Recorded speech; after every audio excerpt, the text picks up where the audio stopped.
Welcome back to the Category Mistake. I am your host, Richard Mariello, and today we're going to talk about something post-election that has been going through my mind and I think a lot of other people's mind, mostly over the last week. Um, the word is fear. I looked up fear just because, I know what it means, but do I really? So fear is a strong, unpleasant emotion that occurs when someone perceives or anticipates a threat or danger. It can be caused by real or imagined threat and can be physical, emotional, and or psychological. I was thinking about that because growing up, I was afraid of a lot of things. I always said, no, I'm not afraid. No, I'm not afraid. I'm big, strong, or whatever. But we all have fear, right? Um, I'm afraid of whales for some reason, afraid of mice. I'm not afraid of like falling. I'm not afraid of heights. Not really. I'm not afraid of, other things that maybe I should be. But those few things I am afraid of. But I was hearing something this week, and someone said during a sermon at church, he said, "We're afraid of dying. We're afraid of dying, but why haven't we evolved past the point of dying and or being afraid of it?" So of course I took that and went to the next step and said, "Well, why are we afraid of dying? If we are either believers in a higher power or not, believers in a higher power, Christians, Jews, Muslims, other Hindus, all those other ones, people are just quote unquote spiritual. When you die, you go to a better place. It's a positive thing. If you don't believe in any of that, dying just means you're done, life's over, everything's good. Um, Less stress and anxiety, probably. But what's funny is that a lot of us, are afraid of dying. Um, my son reminded me that there are some people who aren't afraid of dying, but they're extreme or different or out of the ordinary. So it's not normal. So, what are we afraid of? Why do we have fear when it comes to living, dying, talking to our family about our faith or religion, our lack of faith or religion, talking to them about our sexuality, talking to them about our political stance, talking to them about anything? We have this fear every day that we wake up with. And I was looking back and thinking to myself, is this something that I learned from my parents or is this something that I learned by myself? And I think it's a mixture of both. Um, there are people in my life who have grown up and their parents were very fearful, stranger danger. Everyone's out to get you. You're going to get kidnapped. You're going to die. Craziness. And then I've met people whose parents basically taught them that there's nothing to be afraid of in the whole world. What I've seen is the people who were brought up to be afraid of everything still are. Uh, they are because for the first 17, 18, 19 years, that was ingrained into them. Bad things are going to happen. Be prepared, be prepared, be prepared. Now, I grew up in the Cold War, and if you think about it, people who grew up in the 50s, 60s, 70s, and even 80s, we were told that the Russians or the USSR was, we're going to have World War III, we're all going to die, nuclear holocaust. Wow, right? That's what we were told a lot of. What we weren't told is it was never going to happen. They even made movies about it. There was movie called War Games, which is basically a computer took over the nuclear codes and tried to cause World War III. Fear. We had a movie called Red Dawn where the Russians attacked with the help of the Koreans coming in through Mexico and Canada. Fear. Terminator, machines took over the world and started killing people. The Matrix, machines took over the world. The movies that do the best have a fear, but not like scared Halloween, Freddy Krueger, Friday the 13th type deal. It's more of the um, psychological fear.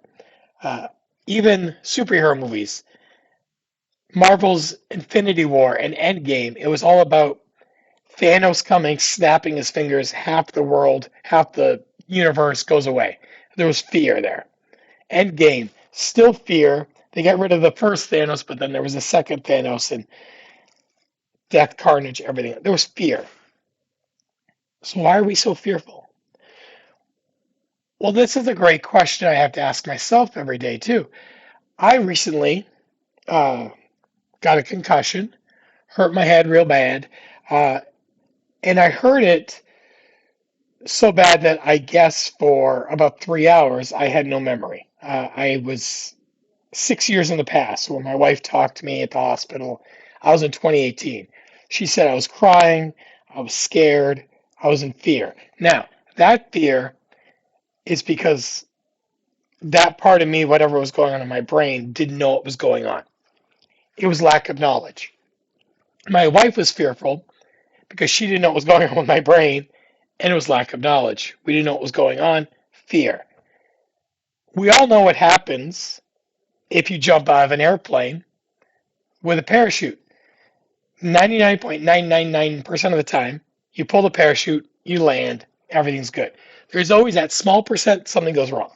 It's so little, when it happens, is a huge news story. Fear of flying. People fly thousands of times a day. There's people flying right now as we speak. People are still afraid of it. But if a plane even like blows a tire on a runway, we hear about it on the news because it's so rare. We have fear of these things. We have fear of spiders and snakes and alligators and crocodiles and killer bees and killer wasps. We have fear of Ebola. We have fear of COVID. We have fear of all this stuff. And a lot of the times, the fear is because we don't know the numbers logically, or we're so worried that we're going to be that small percentage that something bad happens with, and we don't want to die. But why don't we want to die? I don't think it's the death part that scares us. I don't think it's the death part, at least for me. Death doesn't scare me. I have fear of what will happen to my family when I'm not here. My fear is, say on Halloween when all this happened, if I would have died, what would my wife have done? What would my kids have done? What would my grandkids have done? How would that have affected them? That was my fear. It had nothing to do with, oh my gosh, I'm going to die and go to heaven. That's not my fear. My fear was leaving them behind. So when our pastor said this on Sunday, he was basically saying, why are we afraid of dying? Why haven't we evolved out of dying? Why haven't we, if we've been evolving for millions of years, why do we still die? There are creatures out there that live longer than us. There are creatures out there that live shorter than us. We all have a set amount of time on the earth, right? Um, but why? Why have we not evolved past the dying? Or why have we not evolved past the fear of death and or leaving someone behind? That's a great question, right? But to make it even deeper, some of us are afraid of living. We're afraid to reach out and do something that might bring us joy. It might bring us a new appreciation for life. It might bring us bad things. It might bring us good things, but we don't know. So we just don't do it.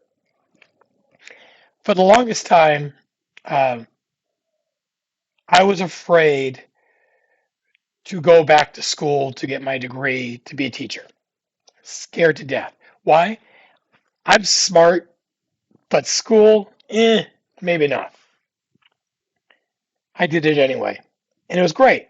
My wife was afraid to go back to school. She was passionate for what she wanted, but going to college when you're in your 30s, early 40s, that's scary because you're going with kids who are 18, 19, just got out of high school, and you have kids who are in high school or kids who have kids. So it's a whole different world.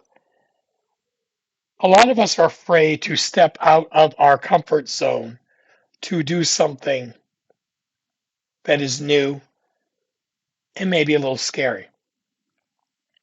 We're also afraid to disappoint or upset or fight with our family sometimes over things that we believe. My family knows, my kids know mostly, probably 80% of what I believe and what I think is good. But we don't really talk about it. It's not that I don't talk about it because I'm like, oh my God, they're going to hate me. It's just, I don't talk about it because it's not worth it. It's not worth getting them riled up over something that to them, they might be more passionate about than I am. I like politics. I like talking about politics. But I look at politics logically. I see, oh, this person says this or this person says this. And then I think to myself and look and go, they can't do that even if they want to. So it doesn't matter what they say. If the American people aren't smart enough to understand that, that's on them, not on me. You know, Trump and Kamala Harris both had these, outlandish, crazy ideas of what they were going to do. I'd say 65 to 70% of what they want to do, they can't do. Now, they say they're going to, but they can't. Um, you can't use your executive order to do some of the things they think they can do. Now, will they try? Absolutely. Trump is now the president, which means he's going to try, but he won't be able to do 60% of it, which is still scary because some of the things he wants to do is a little scary for people. 100% agree.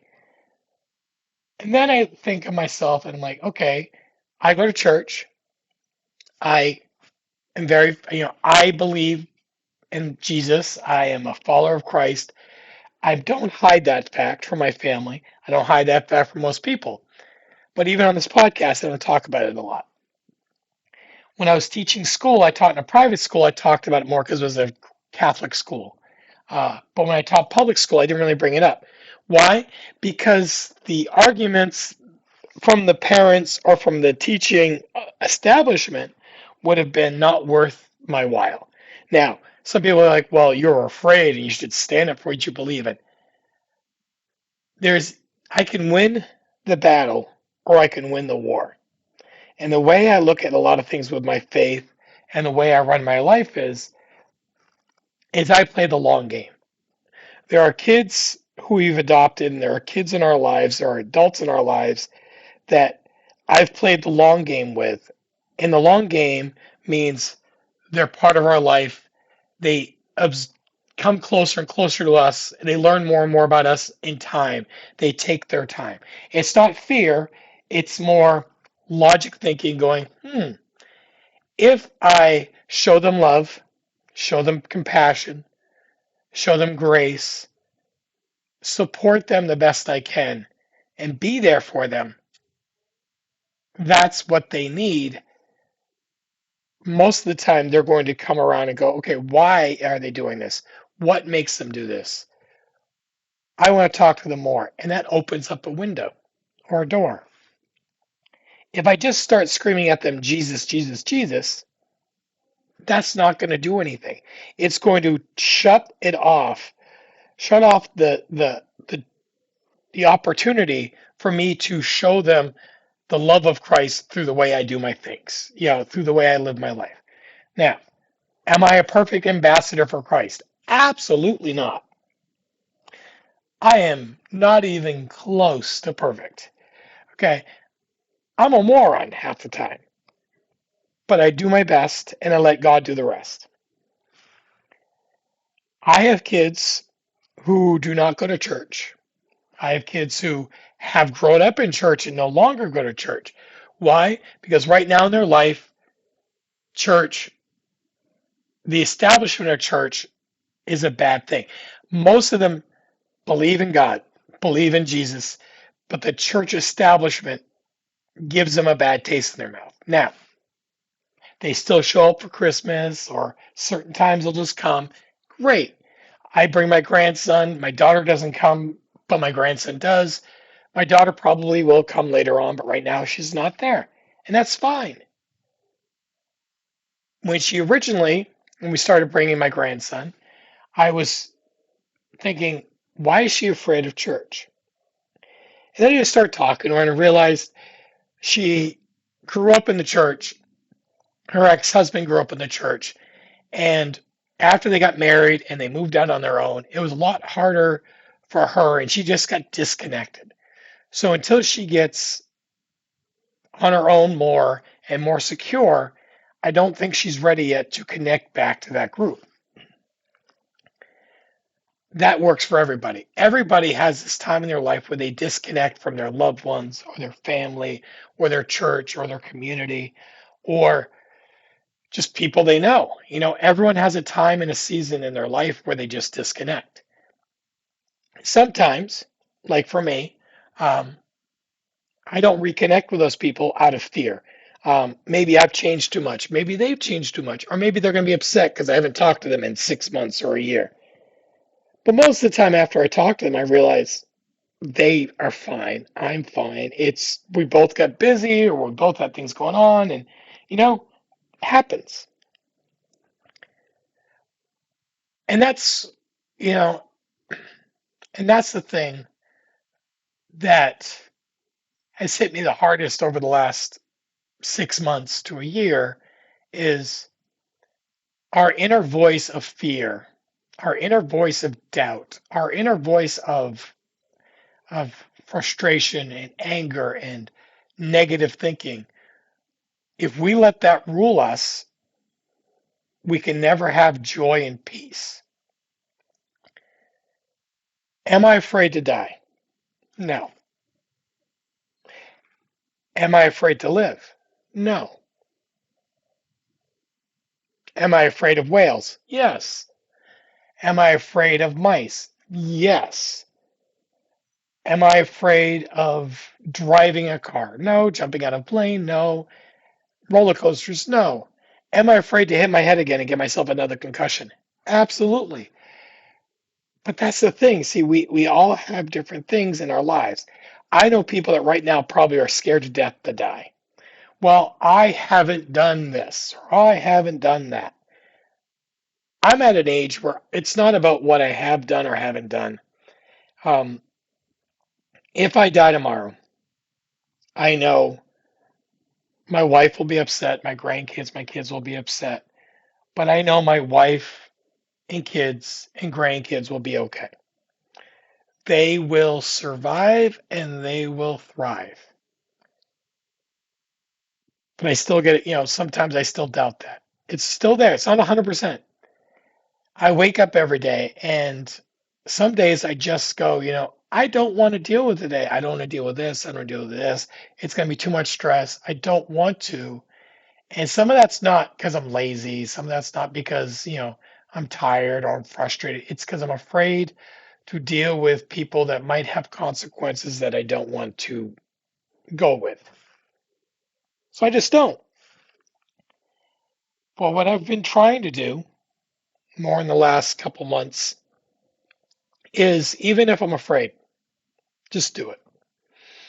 Do it because 99.9% of the time, the fear inside never comes out. It never actually happens. Oh my God, this is going to happen.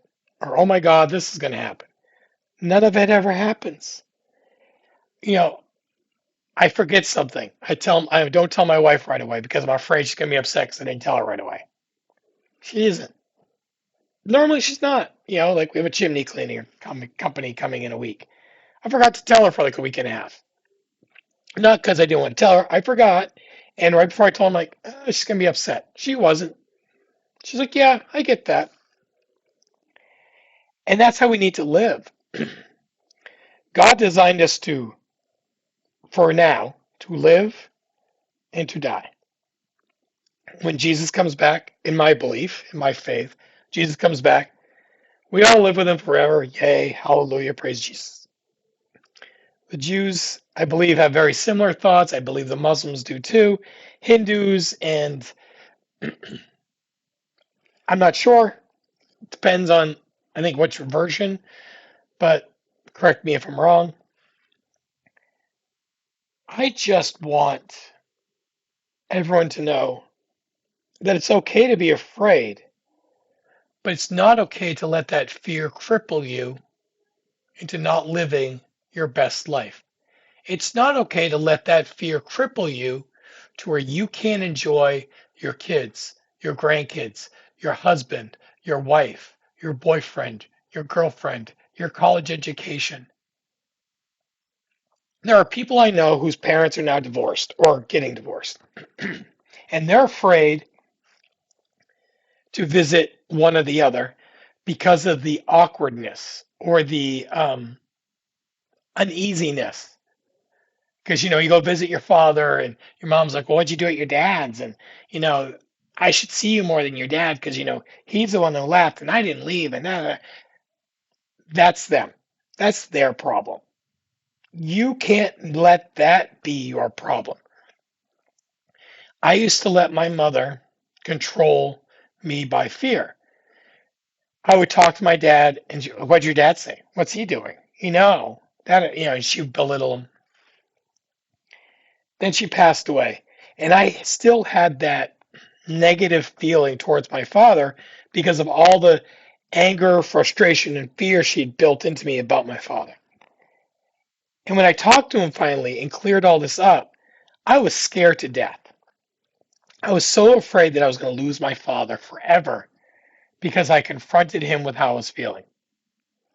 Guess what? I didn't. A couple months ago, me and my daughter and my wife, my daughter, my son-in-law, all four of us, there was a lot of misunderstandings. I bet she was afraid because I was afraid. I took them out to dinner with my wife, and I decided I wanted to talk and just get it all out. I was scared that she was going to leave and I'd never see them again. Didn't happen. They were here. We had a good talk. Is it perfect? No. Is it getting there? Yes. And that's the point. We can't be afraid to talk to our family about how we feel. If you're a pro-Trump person and your kids are pro-Kamala person or pro-Biden person or pro the opposite side, you can disagree. Now, Trump is pretty angry, pretty mean, says a lot of stupid things. Kamala, Biden, they wanted to do a lot of nice things. Would it work on either one of them? No idea.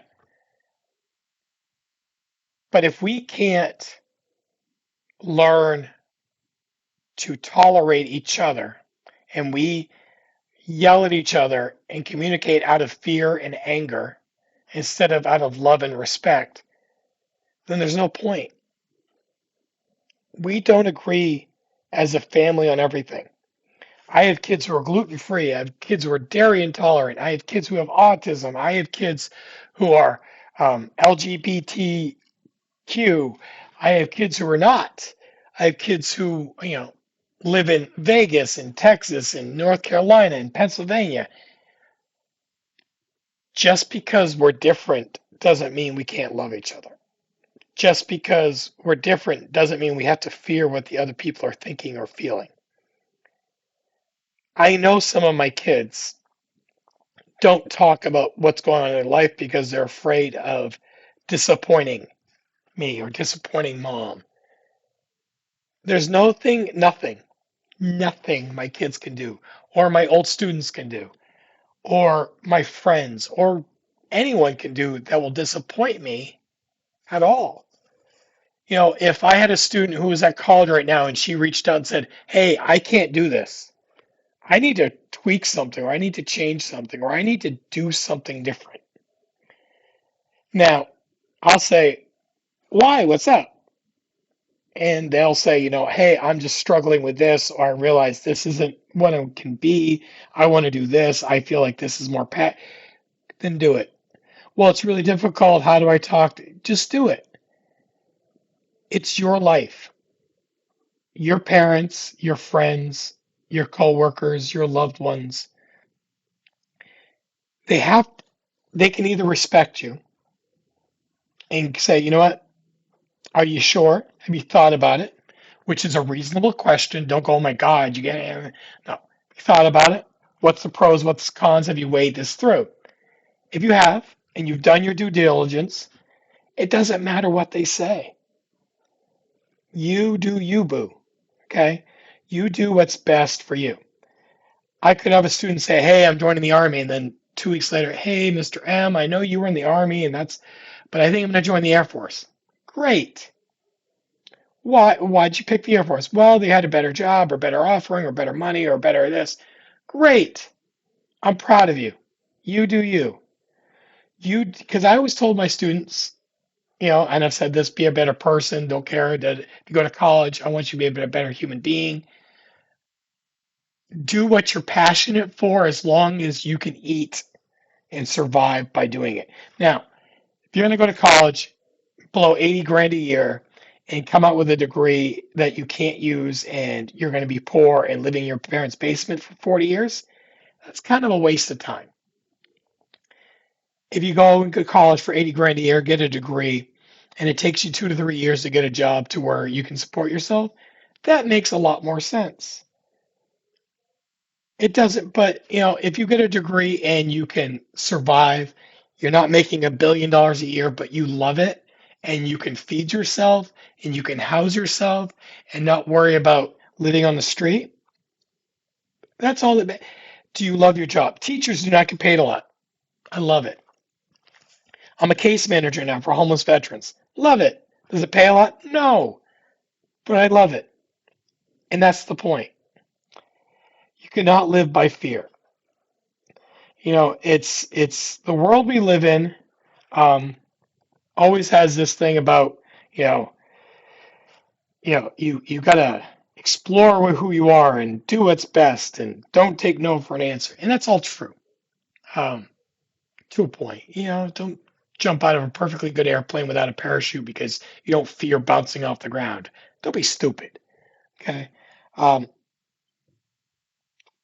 I always I always look back in the Bible. It says, "For God has not given us a spirit of fear, but one of power, love, and sound judgment." In other words, if you're doing what you're doing in love, if you're doing what you're doing and you've thought about it and you've taken your time and you're not doing it out of hate and you're not doing it out of, you know, I'm better than you, but you're doing it because it's what's best for you. If you're doing it and it's maybe a little scary, but you're doing it because you know it's the right thing, or you're doing it because you know it is the best thing for you, even if it scares you, that's the point. Okay, you're supposed to do things in this world that might be a little scary, but makes you better. Plants, we bury seeds in the ground. Okay, we cover them up. We bury them like we bury a body, but then they grow. They have to push through the dirt, right? They have to grow out of the dirt. And it's work. It's hard. Plants can be afraid and go the other way or just not come out of seeds, right? But they don't. Nature is nature. They grow out of the seed, they grow out of the ground, and they spread and they grow. We're human beings. We're better than that. We come out as a baby, we cry a lot. We cry a lot because, we can't talk, we can't communicate our fears, we can't communicate our weaknesses, we can't communicate our needs. Most of us can now. Now, there are people out there who can't, but most of us can. The large majority can. If you're afraid of who the next president's going to be and you don't like his policies, okay, run for public office. Try to change things. Stand up for what you believe. Now, that doesn't mean, burn down your neighbor's house who has a Trump sign on their yard, or don't talk to your family or run away from everything because someone in your family might be a right wing nutbag. Change it. Run for public office. You know, Organize. Work on the next election cycle. Change your community, change the people you're with, help grow what you believe in. If you're pro Trump and you're afraid that all the left wing nutbags are going to come for you and your children, run for public office. Try to change your community. Try to help your community grow. Make your community better. Stop being afraid to step out of your house and do something. The reason we had like 150 million people vote in America. That's not everyone who can vote. A lot of people don't like to vote. Well, what's the point? My vote doesn't matter. It does. I don't like to vote, or I'm afraid that my vote doesn't matter. I'm afraid of this.